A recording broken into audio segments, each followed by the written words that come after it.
A ênfase não é nas outras coisas serem acrescentadas. Isso, menino. A ênfase é buscar em Deus em primeiro lugar. É isso aí, menino. Não é, eu vou pregador igual seu pai. Não é que eu vou buscar, agora eu empolguei.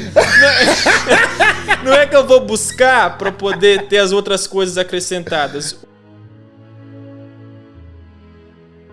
Bom dia, bom dia, bom dia. Paz e graça pra você e pra toda a sua família. Como você pode ver agora, tem gente bonita no canal. Tem gente nova, rapaz. Tem criança no canal. Criança Bom nova. dia. Quantos anos, André? 20. 20? Olha, esse é o filho do Josley, André Salum de Gouveia. Ah, não. Simas Gouveia. Simas Gouveia. Salão, não tive esse privilégio, não. Aleluia. Então esse é o filho do Josley, homem de Deus. E agora também está o André crescendo na palavra, aprendendo a ser homem de Deus, né, André? Amém, com certeza. Eu tenho um texto que eu quero conversar com o André a respeito desse texto. E quero fazer uma pergunta, porque eu posso fazer essas perguntas porque eu já não sou novo mais, André. Eu tenho certeza disso. Então, você vê que eu já zombei dos outros também, assim, André. Dos mais velhos. Então, o André, rapaz, tem sido um menino assim, abençoado, tem ministrado a palavra de Deus. Amém. Tem sido exemplo na geração dele e eu acho que é algo muito difícil nesses dias, André. E eu estava falando para ele porque a pressão sobre os jovens hoje em dia, tanto nas escolas, a pressão na família está sendo muito grande. Então, um jovem se despontar em buscar Deus, meu pai, é muita maravilha. E o texto de Eclesiastes 12 diz assim: lembra-te também do teu Criador nos dias da sua mocidade, antes que venham os maus dias e cheguem os anos, dos quais venham a dizer, não tive neles contentamento. Esse texto diz assim, ó: lembra do Senhor enquanto você é bonitão, tem cabelo jovem ainda na cabeça, jovem, né? Lembra do Senhor nesses dias, porque os dias maus vão chegar, André. É verdade.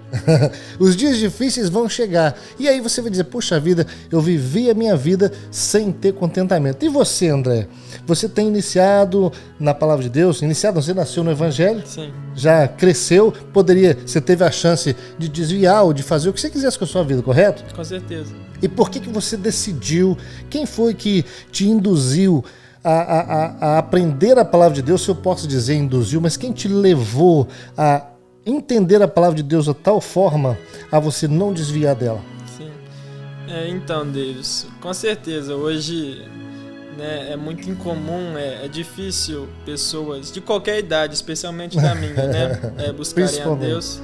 Mas, primeiramente, isso não é mérito meu, não é que eu sou melhor que ninguém ou mais privilegiado, é Deus que teve misericórdia sobre a minha vida, que eu pude estar nesse privilégio, né? Esse lugar onde eu estou com Deus e buscando a Deus. Sempre foi, desde pequeno, né? Criado no Evangelho. Meu pai, que é pastor, a minha mãe também, que é uma mulher de Deus, e desde pequeno na igreja. Uhum. Os desenhos que assistia era os desenhos de... E as músicas que eu via, e as programações. Depois tudo muito regrado, com cuidado, né? Com certeza. Tem, né? Quando é episódio de Halloween não pode ver. É isso mesmo. Esse tipo de coisa. E aí foi aos poucos. Os meus pais, o Felipe, meu irmão mais velho, que foi crescendo também, se tornando um homem de Deus. Tem o meu tio Josimar. Sim. Você, que sempre foi um amigo da família. O meu avô Josias, minha avó Leni, minha avó Celone. Todos esses, né, da minha família, graças a Deus, firmes no Evangelho. E eu fui criado e, pela graça de Deus, permaneci, né? Te ensinaram e você pegou esses exemplos e permaneceu. Mas você já teve oportunidade de deixar, não já, André? Ou seja, assim, talvez não tenha tido a vontade, mas a oportunidade... a oportunidade sempre o tempo inteiro. E é esse cuidado que o texto diz assim, lembra-te do seu Criador nos dias da sua mocidade. Eu falo para você, André, porque às vezes as pessoas chegam e falam assim, não, meu filho, você tem que ir aproveitar a vida. Aproveita enquanto é novo, depois corre atrás. Né?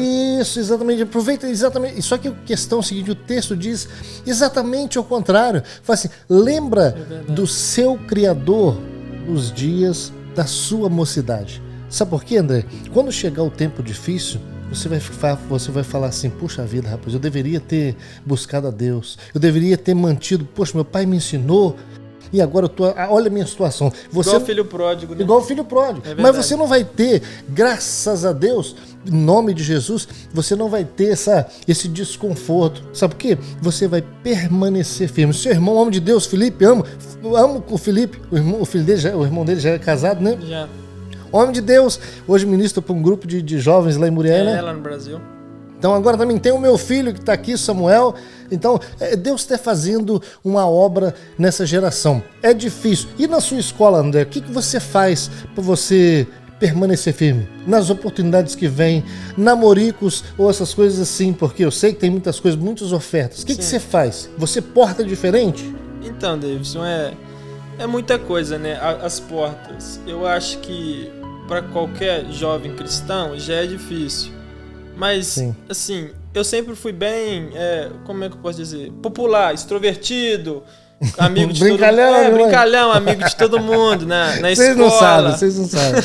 Nos lugares. Então, assim, eu sinto que a gente fica ainda mais exposto. Muito mais. Né? Sempre lá no Brasil, ia nas festas, ia reunir com os amigos e as coisas são sempre oferecidas e tá sempre ao nosso alcance. O celular, por exemplo. Se alguém quiser, se alguém quiser fazer alguma coisa de errado, né? Em poucos segundos o cara pega o celular e pode pesquisar. Então, tá sempre disposto, tá sempre na mão, você pode... Quem quer pecar, pode pecar. Mas eu sinto que é mais uma misericórdia de Deus sobre a minha vida mesmo. E você, quando vem assim a oportunidade, você rejeita, você para orar? Qual o conselho você dá para os jovens? Quando vem oportunidades assim, qual o conselho? Primeiro eu entendo, André. Você lê a palavra de Deus? Todo dia. Beleza. Você ora também? Oro todo dia. Então, primeiro é comunhão com Deus, né, André? Com certeza. Então, qual o conselho que você dá para esses jovens que querem também resistir ao maligno, resistir ao diabo? A Bíblia diz assim, resista ao diabo e ele fugirá de vós. Então, eu acho que é mais fácil você resistir ele do que tentar brigar com ele depois. Isso é verdade. Então, Davis, um dos textos, na minha opinião, mais importantes da Bíblia, que Jesus disse que muitas vezes não é que são ignorados, mas esse texto não tem a ênfase necessária, que é que você deve negar a si mesmo e tomar a tua cruz. Aleluia. Eu já tentei antes, eu já vacilei várias vezes, já fiz várias coisas de que eu não me orgulho e já me envolvi com coisas que eu não gostaria de ter envolvido.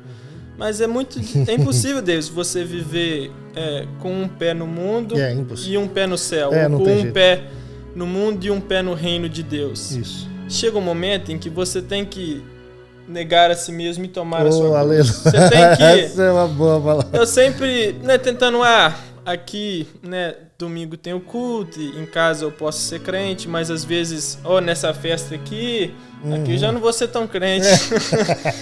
E tem que chegar um momento em que você abre mão de tudo. Aleluia. A Bíblia diz que você não pode servir a dois senhores. Você vai amar um e odiar o outro. É isso aí. Então eu tomei a decisão, não de mim, não das minhas próprias forças, mas pela misericórdia que Deus teve em minha vida, eu neguei a mim mesmo. Eu tinha muito problema. Às vezes as redes sociais me levavam muito a pecar. Eu apaguei todas, eu não tenho mais nenhuma conta. Eu lembro que eu mudei de número várias vezes para poder distanciar de várias amizades erradas, de pessoas que eu conversava. É isso aí. E eu tinha hábitos, tinha coisas que eu fazia e eu disse, olha bem, eu tenho 70, 80 anos de vida, né? E depois disso vem a eternidade. Sim. E aí não tem fim.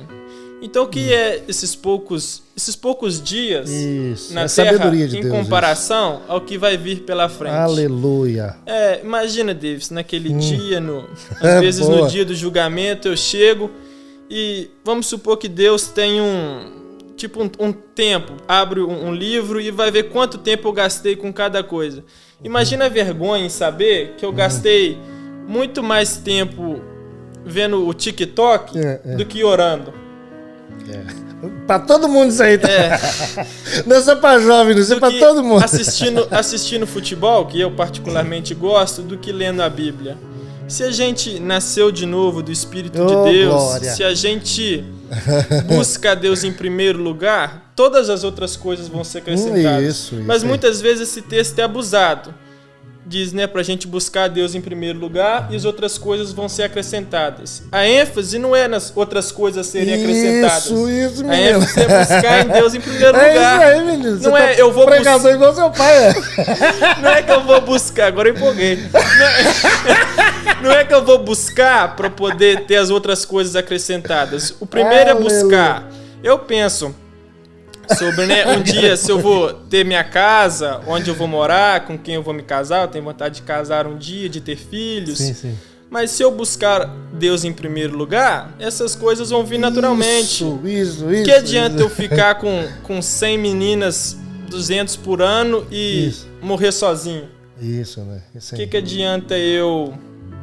E perder a vida eterna depois. E depois me lascar nessa aí. Ou se não aproveitar, beber, usar bastante droga. Não vou dizer que é ruim, é bom por um tempo, mas e depois queimar no inferno por toda a eternidade.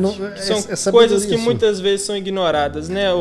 A gravidade da ira de Deus. Sim. Então, eu tomei essa decisão de servir a Deus por completo, de negar a mim mesmo e de entregar minha vida completamente a Deus. E tudo mudou. E eu sei que buscando a Deus em primeiro lugar, as outras coisas virão. Mas eu não busco porque eu quero que eu dou ênfase nas outras coisas. É porque buscar a Deus é a melhor coisa que tem. Você sabe disso. Eu também descobri isso.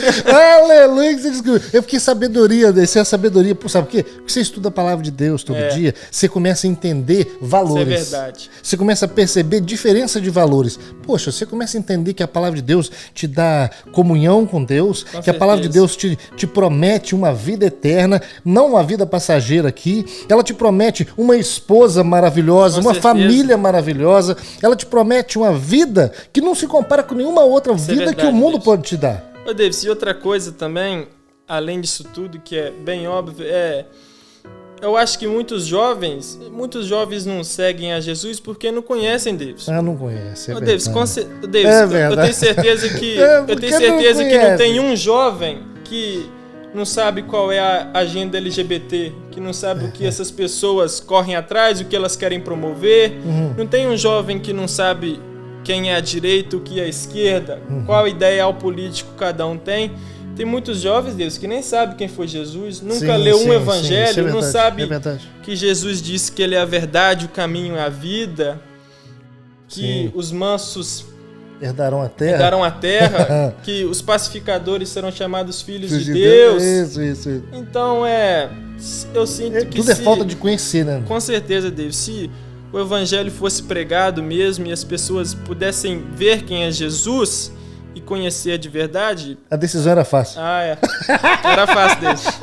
A decisão era fácil. Tudo tem a ver com conhecer a Jesus. Nós estamos aqui nessa manhã tomando café, eu, André, filho do Josley Gouveia, exatamente para isso, para poder apresentar para você um pouquinho da verdade sobre Jesus, de quem é Jesus. Sabe disso, meu? Depois você entender essa palavra viva, essa decisão sua vai ser muito fácil. Sabe qual que é meu maior, Davis? Medo, Davis. Vou revelar para você, eu nunca falei isso para ninguém. Fala aí. O meu maior medo, Davis, é de um dia, depois que tudo estiver consumado, eu for aceito por Deus, eu estar no reino de Deus e a Bíblia diz que Jesus vai separar as ovelhas dos bodes, aqueles que vão entrar para a vida eterna e aqueles que vão sofrer o castigo eterno.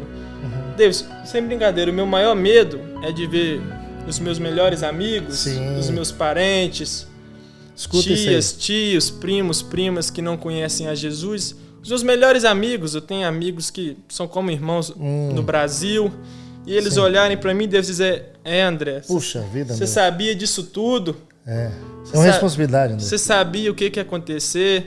Você sabia que se eu morresse eu ia ser julgado? Você foi egoísta, não falou? Seria lançado no fogo eterno e você sabia que eu estava em pecado e você nunca falou nada. A gente jogava bola, a gente já foi em tanta festa, a gente já fez tanta coisa, eu já dormi na sua casa, você já dormiu na minha. A gente já conversou sobre tanto assunto, sobre tudo. E você sabia que eu estava em pecado e não tem volta, né, Deus? Não tem ali volta, é o veredito final, não tem. não tem apelo, não tem segunda instância, terceira Não tem, não. instância. É verdade. Essa é a palavra, meu querido. Essa é a palavra para você que é jovem, que é 40 anos, 60, 80 anos, para todos nós. Verdade. Essa palavra não fica velha. Essa palavra não tem idade, Tem André. 2000 anos já, Tem e 2000 não anos. envelheceu ainda. Não envelhece. Então, meu querido, em nome de Jesus, toma a sua decisão certa de acordo com a palavra de Deus. Com Porque certeza. não tem segunda chance, não tem segunda, terceira instância, como disse o André. verdade. Meu irmão, Deus te abençoe. Em nome de Jesus. Amém. Paz e graça. Foi um prazer muito grande ficar com você, tomando esse cafezinho e aproveitar o nosso irmãozinho aqui, André, para trazer essa Irmãozinho palavra. não, que eu sou maior que você desse. Muito maior. Irmãozão.